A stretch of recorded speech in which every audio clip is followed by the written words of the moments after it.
Sebelumnya, Assalamualaikum warahmatullahi wabarakatuh. Saya di sini akan menyampaikan materi dari tugas yang diberikan oleh Pak Amin selaku dosen mata kuliah Dasar-Dasar Ekonomi Islam. Sebelumnya, perkenalkan, nama saya Elisa Kusmawardani, NIM 205211127 dari A kelas 1D MPS. Yang pertama ada pengertian ekonomi.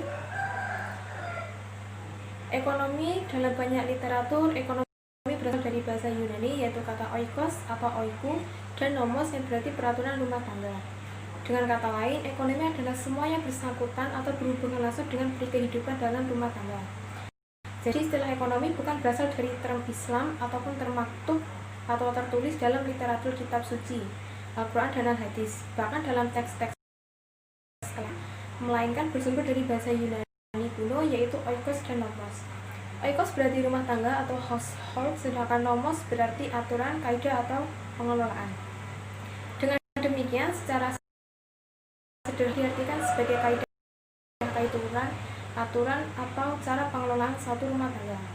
Oleh karena itu, pada umumnya ekonomi dapat didefinisikan sebagai kajian tentang perilaku manusia dalam hubungannya dengan pemanfaatan sumber-sumber produktif yang langka dan atau tersedia untuk memproduksi barang-barang dan jasa serta mendistribusikannya untuk memanfaatkan atau di ruang lingkup ekonomi Islam.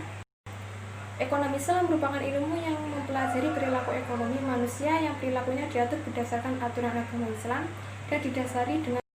Selanjutnya, masalah dasar ekonomi ada 4. Yang pertama ada kemalasan dan ketamakan. Kemalasan merupakan sikap yang bertentangan dengan kepribadian seorang muslim. Adalah orang yang ikhlas, jujur dan penuh semangat, berusaha dan bekerja untuk memenuhi kebutuhannya. Yang kedua ada dominasi sekelompok kecil manusia. Ketamakan yang dilakukan oleh sekelompok manusia yang memiliki kemampuan menguasai sumber-sumber ekonomi juga menjadi akar permasalahan ekonomi. Alam semesta ini diciptakan Allah tidaklah untuk segelintir kelompok manusia tertentu, melainkan untuk seluruh manusia di muka bumi. Tugas kita adalah sebagai khalifah, yaitu untuk menjaga kelestarian dan keseimbangan alam. Yang ketiga ada perilaku boros atau israf. Israf di dalam Al-Quran disebutkan sebagai teman setan. Perilaku boros menghambat pertumbuhan ekonomi. Ini disebabkan karena perilaku boros hanya melahirkan kelompok-kelompok konsumtif. Yang keempat ada ketidakadilan. Tidak bisa disangkal ketidakadilan melahirkan tidak adanya pemerataan pembangunan ekonomi di tengah masyarakat. Artinya distribusi pendapatan tidak. Selanjutnya ada beberapa definisi yang dikemukakan oleh pakar ekonomi Islam. Yang pertama ada MAK. Ekonomi Islam bertujuan untuk melakukan kajian tentang kebahagiaan hidup manusia atau falah yang dicapai dengan mengorganisasikan sumber daya alam atas dasar bekerja sama dan partisipasi. Yang kedua ada Muhammad Abdul Manan. Ilmu ekonomi Islam adalah ilmu pengetahuan sosial yang mempelajari masalah-masalah ekonomi masyarakat yang diilhami oleh nilai-nilai Islam. Yang ketiga ada Muhammad Umar Capra. Definisi yang dikemukakan oleh Umar ini cukup panjang. Menurutnya, ekonomi Islam adalah sebuah pengetahuan yang membantu perwujudan kebahagiaan manusia melalui alokasi dan yang berada di dalam koridor yang mengacu pada pengajaran Islam tanpa memberikan kebebasan individu atau tanpa perilaku makroekonomi yang berkesinambungan dengan tidak keseimbangan.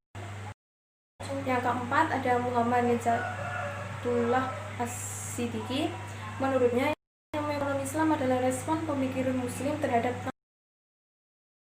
tentang itu. Dalam usaha keras ini mereka dibantu oleh Al-Quran dan Sunnah, akal ijtihad dan pengalaman. Yang kelima ada Khursyid Ahmad. Ilmu ekonomi Islam menurut Khursyid Ahmad adalah sebuah usaha sistematis untuk memahami masalah-masalah ekonomi dan tingkah laku manusia secara relasional dalam perspektif Islam.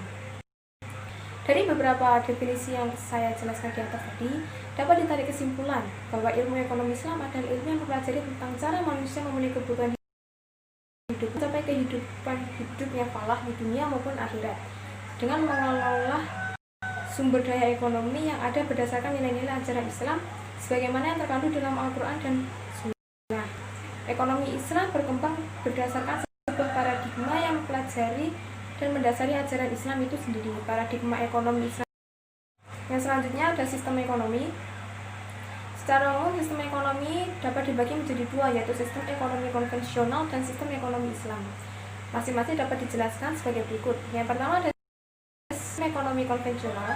Sistem ekonomi konvensional ini merujuk pada dua sistem ekonomi yang pada prinsipnya memiliki perbedaan mendasar, namun bila dibandingkan dengan sistem ekonomi Islam akan jauh berbeda. Kedua sistem yang dimaksudnya adalah yang pertama ada sistem ekonomi kapitalis. Sistem ekonomi kapitalis bertitik tolak pada pandangan individualis materialitis. Kekuatan modal menjadi ukuran utama. Semakin besar yang dimiliki seseorang, semakin besar peluangnya meraup keuntungan. Hal ini dikarenakan sistem ekonomi kapitalis menyerahkan mekanisme perekonomiannya. Yang kedua, sistem ekonomi sosialis. Berbeda dengan sistem ekonomi kapitalis, sistem ekonomi sosialis tidaklah bergantung pada prinsip individualis, melainkan komunalitas. Bukan kekuatan modal yang menjadi ukuran maju atau tidaknya perekonomian, melainkan bagaimana pemerintah mengatur sumber daya yang ada untuk kepentingan hajat hidup masyarakat.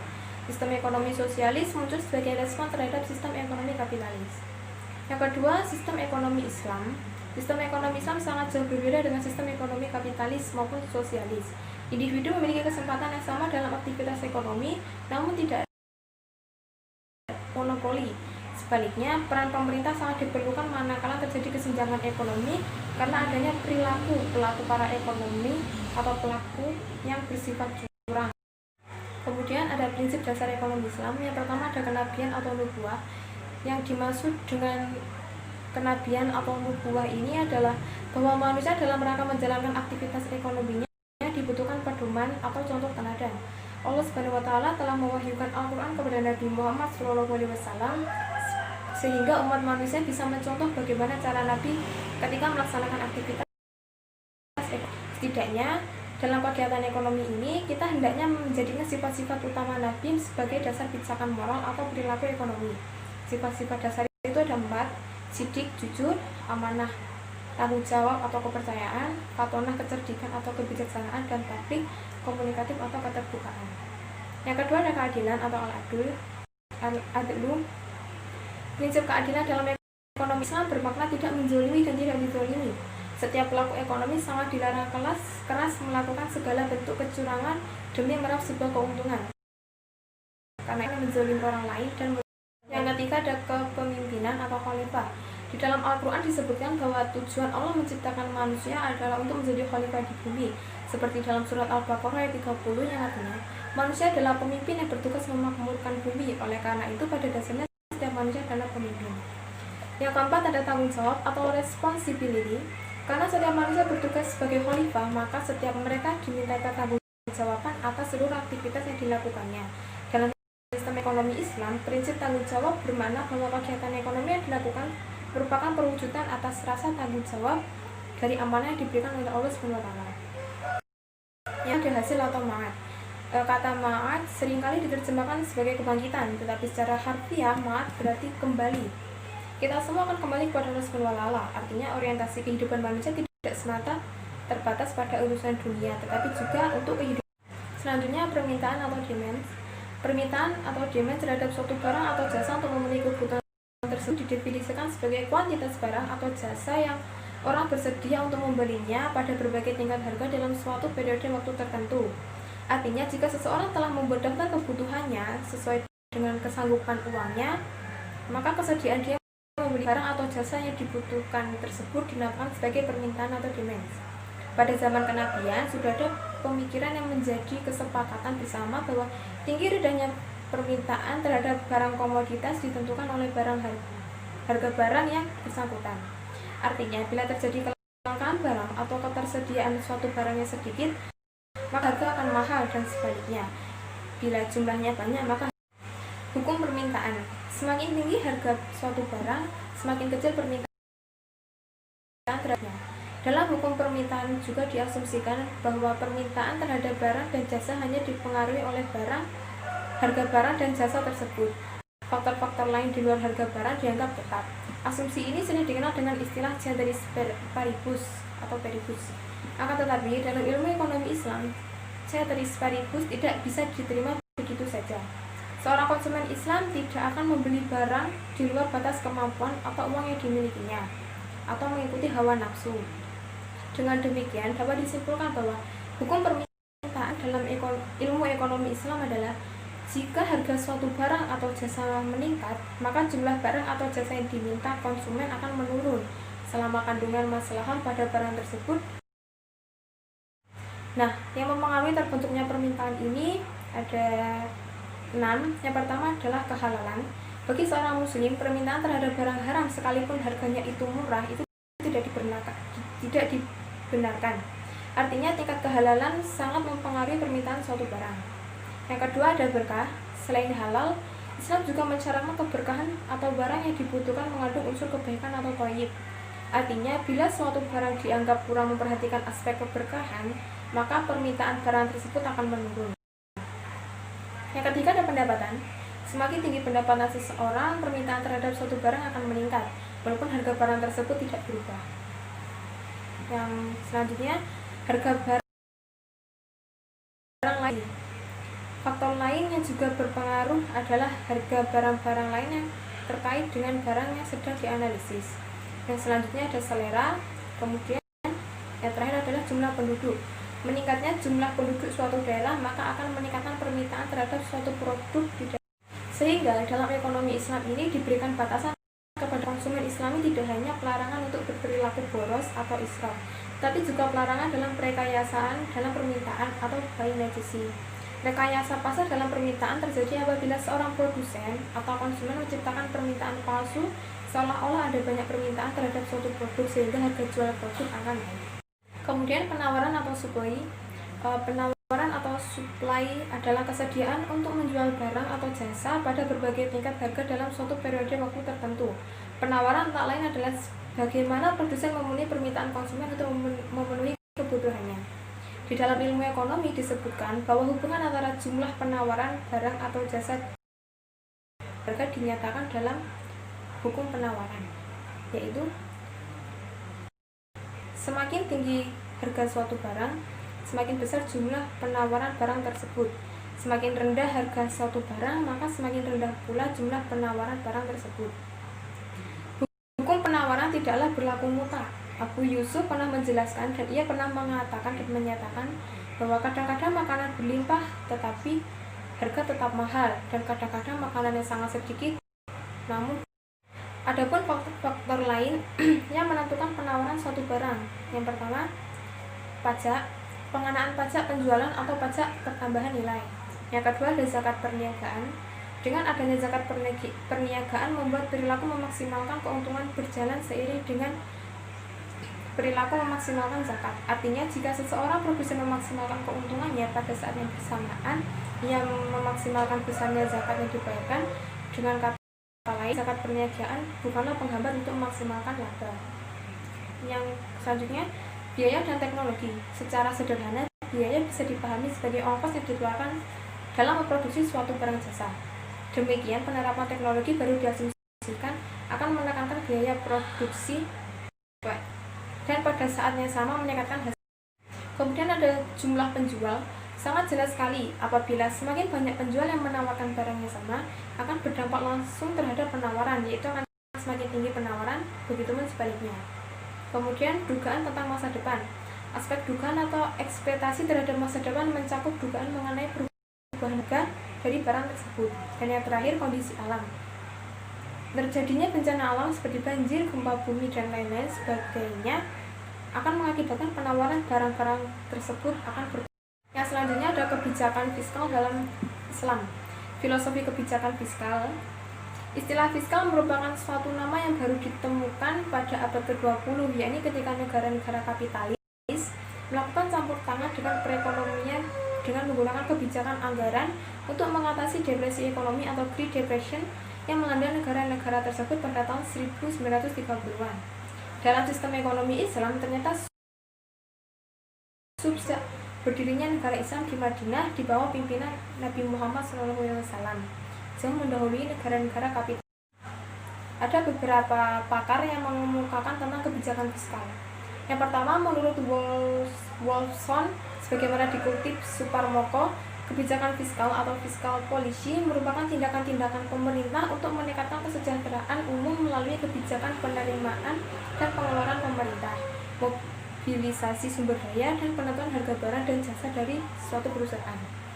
Kemudian menurut Samuelson dan Nordhaus menyatakan bahwa kebijakan fiskal adalah proses pembentukan perpajakan dan pengeluaran masyarakat dalam upaya menekankan fluktuasi siklus bisnis dan ikut berperan dalam menjaga pertumbuhan ekonomi, penggunaan tenaga kerja yang tinggi, bebas dari laju inflasi yang tinggi dan berkembang. Kemudian menurut Wirasasmita, fiskal berhubungan dengan uang dan kredit, terutama keuangan pemerintah, sementara kebijakan fiskal atau fiscal policy adalah kebijakan pemerintah mengenai pajak, hutang negara atau public debt, pengadaan dan pembelanjaan dana pemerintah, serta kebijakan tersebut menyangkut efek-efek yang ditimbulkan terhadap kegairahan swasta dan terhadap perekonomian secara keseluruhan. Sementara Suparmoko mendefinisikan sendiri bahwa kebijakan fiskal merupakan teknik mengubah pengeluaran dan penerimaan pemerintah dengan tujuan mencapai. Menurut Manan, prinsip Islam tentang kebijakan fiskal dan anggaran belanja bertujuan untuk mengembangkan suatu masyarakat yang didasarkan atas distribusi kekayaan berimbang dengan menempatkan nilai-nilai material dan spiritual pada tingkat yang sama. Manan melanjutkan, dari semua kitab agama masa dahulu, Al-Quranlah satu-satunya kitab yang meletakkan perintah yang tepat tentang kebijakan negara mengenai pengeluaran pendapatan. Dengan demikian, kebijakan fiskal dianggap sebagai alat untuk mengatur dan mengawasi perilaku manusia yang dapat dipengaruhi melalui insentif atau meniadakan insentif yang disediakan dengan meningkatkan pemasukan pemerintah. Nah, dari beberapa definisi di atas dapat diambil kesimpulan bahwa polisi merupakan kebijakan pemerintah yang berkaitan dengan pengaturan tidak baik penerimaan pendapatan dari berbagai macam sumber pendapatan seperti pajak maupun pengeluaran pemerintah yang tertera di dalam rancangan anggaran pendapatan dan belanja negara atau disingkat sebagai RAPBN, serta mobilisasi sumber daya dengan tujuan stabilitas ekonomi dan kesejahteraan. Instrumen kebijakan fiskal yang pertama ada pajak, adalah pungutan wajib yang dibayar oleh rakyat untuk negara dan akan digunakan untuk kepentingan pemerintah dan masyarakat umum seperti bea cukai, PBB, PPN, PPH, PPNBM, dan lain-lainnya.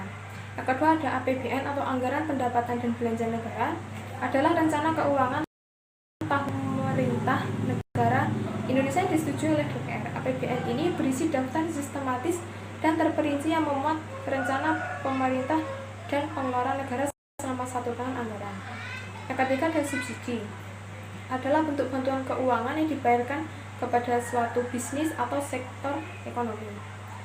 Tujuan dari kebijakan fiskal dalam Islam adalah untuk menciptakan stabilitas ekonomi, tingkat pertumbuhan ekonomi yang tinggi, dan pemerataan pendapatan, ditambah dengan tujuan lain yang terkandung dalam aturan Islam, yaitu Islam menetapkan pada tempat yang tinggi akan terwujudnya persamaan dan demokrasi yang tinggi, di mana ekonomi Islam akan dikelola untuk membantu dan mendukung ekonomi masyarakat yang terbelakang dan untuk memajukan dan menyebarkan. Kemudian kebijakan fiskal dalam Islam ini ada beberapa instrumen. Yang pertama ada jizyah, adalah pajak perlindungan yang diberikan kepada penduduk non-muslim pada suatu negara yang di bawah pengaturan Islam.